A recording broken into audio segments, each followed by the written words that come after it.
Porque se vocês tentarem arrancar o joio, possa ser que vocês tirem o trigo junto, porque joio e trigo é muito parecido. Só que você vai ver que o joio fica sempre verde. O trigo amadurece. Aí ele disse assim, ó, deixe que ambos cresçam juntos, porque no momento certo haverá a colheita e separarei o joio do trigo.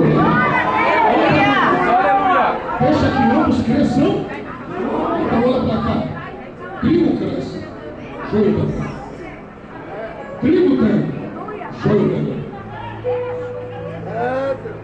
Trigo faz, joio também. Pastor, quando acontecerá a separação? Ele disse, aquele dia estarão dois no campo.